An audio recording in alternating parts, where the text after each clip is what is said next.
Hey guys, my first video. Hopefully you're getting my good side. I don't know which side that is, but I think it's all of them.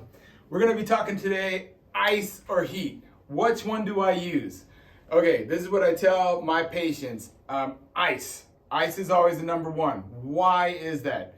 Okay, you injure yourself. You're gonna tear things are gonna bleed. So think of it like a scab on the outside of your body. If you heat that scab, and it starts to melt away and bleed more, that's what's gonna happen with heat. So a lot of times people get injured, they go into the hot tub, probably not the best choice, it's gonna make it swell, or they just been sitting on the heat pad. So what I would recommend you do is this guy right here.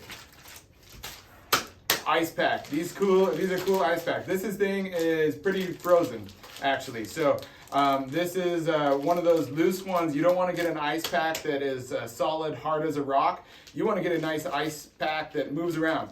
If you don't have an ice pack, a couple things you can use. Frozen peas, frozen fruit, whatever it is. Make sure there's no hole in the bag. It might leak on you and may cause a stain or something, but you put it in a bag.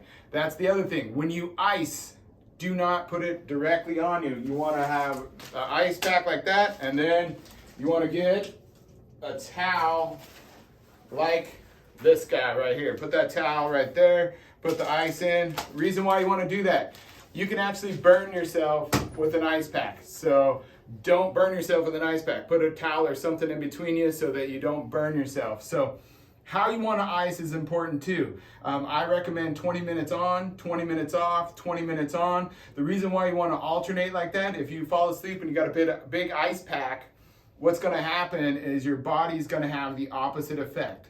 So you're icing for 20 minutes, well, after a while, like 40 minutes, all of a sudden your body's like, hey, this area of my body is kind of dying off. It's losing, it's losing its temperature. It's going to start getting kind of like frostbite. So what your body will do is the exact opposite. It'll flood the area with a whole bunch of fluids so that it stops it from freezing and try to prevent it. So that's the exact opposite we want, because we want the ice is meant to kind of contract that tissue, stop that bleeding, and stop further damage. So we want that ice on there. Alternating that ice on and off like that, do it as much as you can. After the injury, it's going to get better improvement. How long you do it.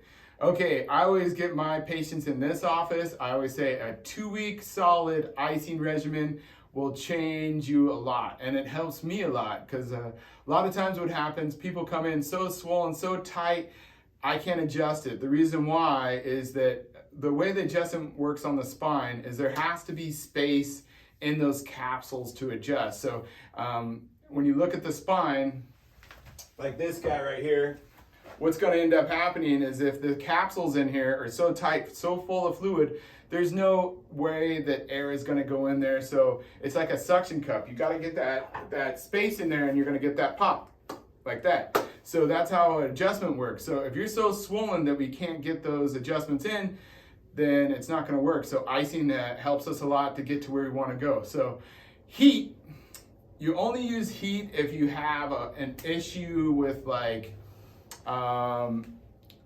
lymph. Lymph is a good one. Say you get sick, your whole neck is just really tight.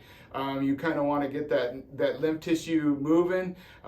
That'll kind of inflame you as well, but it can sometimes help melt that tightness around your neck and help drain that fluid, and you can kind of move it down. The other thing is if you have osteoarthritis, or if your doctor says, oh, you just got an old joint, and you wake up every morning and you have pain, getting it moving. So how you want to do that is you heat it in the morning, and then that's it. The rest of the day you're going to ice down, because that's when the damage happens, when you're out having fun, doing things, doing activities, lifting things, all that stuff.